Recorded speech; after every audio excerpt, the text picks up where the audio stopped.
तो दोस्तों यहाँ पर मैं आप लोगों को बता दूं कि ऐसे बैग को आपको रैपिंग कराना जरूरी नहीं है। आपके उस बैग से, आपके उस कार्टून से वो जो प्लास्टिक है जो आपने रैपिंग कराया था उसको निकाल दिया जाएगा, फेंक दिया जाएगा। रैपिंग कराने के बाद में आपको फिर से सबसे पीछे लाइन में लगना पड़ेगा। इससे आपका काफी टाइम खराब हो सकता है। ये मेरा अपना खुद का एक्सपीरियंस किया हुआ है। मैं खुद दम्माम एयरपोर्ट पे जाकर इन चीजों के बारे में पता किया हूं। किसी से सुन करके मैं आप लोगों को ये बातें नहीं बता रहा हूं। हेलो दोस्तों, कैसे हैं आप लोग। दोस्तों आज के इस वीडियो में मैं आप लोगों को एयरपोर्ट पे लगेज के क्या रूल्स हैं इन्हीं के बारे में बात करने वाला हूं। आप लोगों को भी पता होगा कि एयरपोर्ट पे भी लगेज को लेकर के बहुत सारे प्रोसेस होते हैं, बहुत सारे रूल्स होते हैं कि फला बैग को रैपिंग कराना है, फला बैग को रैपिंग नहीं कराना है। तो इन्हीं सारी चीजों के बारे में मैं आप लोगों को बताने वाला हूं कि कौन कौन सा ऐसा बैग है जिस पर आपको रैपिंग कराना जरूरी होता है और कौन कौन से ऐसे बैग हैं जिनको आप बिना रैपिंग कराए लेके जा सकते हैं। तो दोस्तों अगर आप लोगों ने मेरे इस चैनल को अभी तक सब्सक्राइब नहीं किया है तो प्लीज चैनल को सब्सक्राइब कर लें, क्योंकि मैं इस तरह के नए नए वीडियो आप लोगों के लिए लेकर के आते रहता हूं। तो चलिए चलते हैं, वीडियो को शुरू करते हैं। जी हाँ दोस्तों, आप लोगों ने बिल्कुल सही सुना है कि आज के इस वीडियो में मैं आप लोगों को एयरपोर्ट पर लगेज के रूल्स के बारे में बताने वाला हूँ। सबसे पहले हम एक चीज के बारे में बात कर लेते हैं, वो ये है कि कुछ लोग मुझसे ये पूछ रहे थे कि जैसे मान लो फॉर एग्जाम्पल अगर उन्होंने अपना टिकट बुक किया, अब उनके टिकट पर अगर उनको 30 किलो मिला हुआ था लेकिन इत्तेफाक से उनके पास में सामान 30 किलो से ज्यादा हो गया, तो अब वो ऐसा क्या करें जिससे उनका लगेज बढ़ जाए। तो ऐसे लोगों को मैं ये बताना चाहता हूं कि अगर आपके टिकट पे जितना लगेज मिला हुआ था, जितना केजी मिला हुआ था, उससे ज्यादा अगर आप एक्स्ट्रा और लेना चाहते हैं तो उसके लिए आपको कुछ पैसा पे करना पड़ेगा। इसका दो तरीका होता है। एक तो ये होता है कि आप एयरपोर्ट जाने से पहले पहले ही जहां से आपने टिकट बुक कराया है, अगर आपने एजेंट के थ्रू टिकट बुक कराया है तो आप उसी एजेंट के पास में जाइए और उसको बोलिए कि हमारे टिकट पर लगेज हमको बढ़ाना है, आप इसको बढ़ा दीजिए। और अगर आपने खुद ने ही ये टिकट बुक किया है तो आप खुद ही जिस एयरलाइंस का टिकट आपने बुक किया है उस एयरलाइंस के वेबसाइट पर जाकर वहां से आप अपने टिकट का पीएनआर नंबर, रेफरेंस नंबर डालकर आप अपने टिकट पर लगेज को और बढ़ा सकते हैं। एक और तरीका यह है कि अगर आपके पास में कस्टमर केयर नंबर है तो आप कस्टमर केयर पे भी बात करके लगेज को बढ़ा सकते हैं। पेमेंट करने के लिए वो आप लोगों को जो भी मेथड बताएंगे आप उस तरह से पेमेंट कर देंगे। लेकिन यहाँ पर आप लोग एक बात याद रखें कि अगर आप अपने टिकट पर लगेज बढ़ाना चाहते हैं इस तरीके से, तो जिस दिन या जब आपकी फ्लाइट है, आपकी फ्लाइट के कम से कम एक दिन पहले आप लगेज अपने टिकट पर बढ़ा लें। दूसरा एक और तरीका होता है बढ़ाने का, लेकिन वो दोस्तों आप लोगों को भी पता है कि बहुत ज्यादा ही कॉस्टली होता है। वो तब होता है जब आप एयरपोर्ट जाते हैं, आपके लगेज में, आपके बैग में इत्तेफाक से जो वजन होता है वो ज्यादा होता है लिमिट से और आपको एयरपोर्ट पे पैसा पे करना पड़ जाए। आप लोगों को भी पता है कि वहां पर फिर बहुत ज्यादा ही पैसा लगता है। एक एक किलो का वहां पर आपको 50-50 रियाल, 60-60, 70-70 रियाल वहां पर आपको देना पड़ सकता है। तो एयरपोर्ट पे जाकर लगेज बढ़ाना ये तरीका मैं मुनासिब नहीं समझता हूं। अगर आपको बढ़ाना है तो बेहतर है कि आप पहले से ही बढ़ा लें। उसके बाद में हम लोग एक कॉमन सा सवाल है लोगों का, उस पर बात करते हैं कि जैसे मान लीजिए फॉर एग्जांपल आप एयरपोर्ट गए हुए हैं, आपकी फ्लाइट है, अब आपके पास में बैग है। कैसा बैग? जो ट्रॉली वाला बैग है या कोई भी एक अच्छा जैसे होता है ढंग का जो बैग होता है, जो दिखने में वाकई में बैग लगे, ऐसा नहीं कि कोई झोला टाइप का दिख रहा है।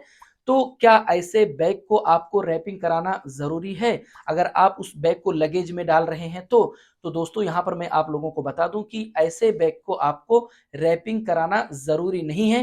लेकिन एक बात आप लोग याद रखें कि उस बैग में, जो बैग भी आप लगेज में डाल रहे हैं, उस बैग में आप लॉक जरूर लगा लें। वरना ऐसा हो सकता है कि शायद बोर्डिंग के टाइम पर जो भी वहां पर काउंटर पे होगा वो आपको वापस कर सकता है अगर उसमें लॉक नहीं लगा है तो यहाँ पर ये बात भी क्लियर हो गई कि अगर आपके पास में कोई भी बैग है तो उस बैग को आपको रैपिंग कराने की जरूरत नहीं है।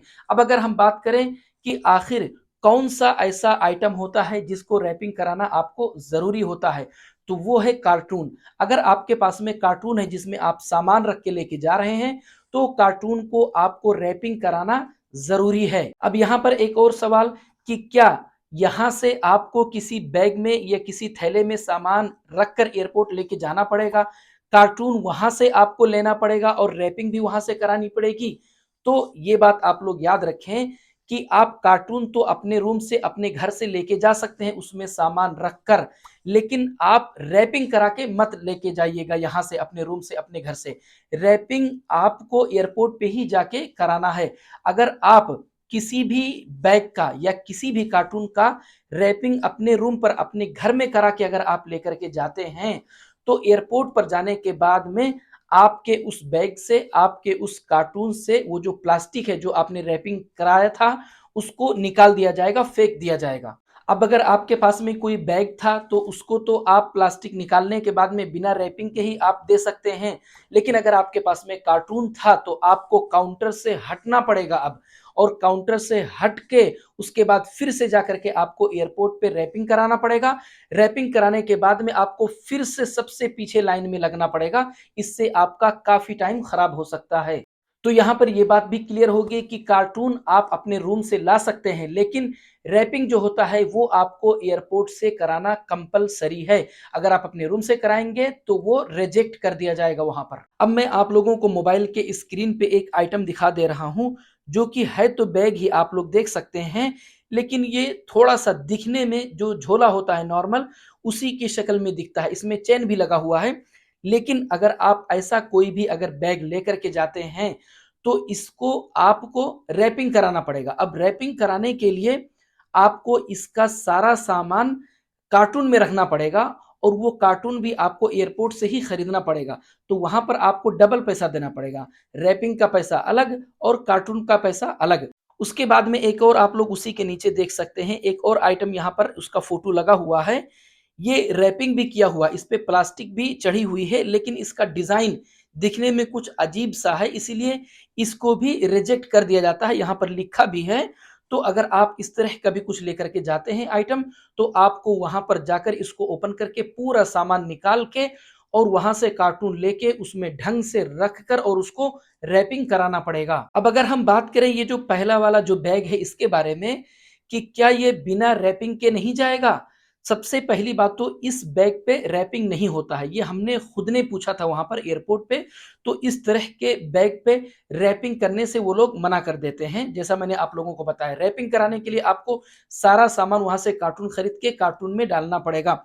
हाँ, आप ऐसा कर सकते हैं कि बिना रैपिंग के आप ट्राई कर सकते हैं। अगर बोर्डिंग पास पे, काउंटर पे जो भी होता है, अगर वो एक्सेप्ट कर लेता है तो ठीक है, अगर रिजेक्ट कर देगा तो फिर आपको हर हाल में इसको पूरा का पूरा ओपन करके सामान निकाल के और कार्टून में रख के रैपिंग कराना पड़ेगा।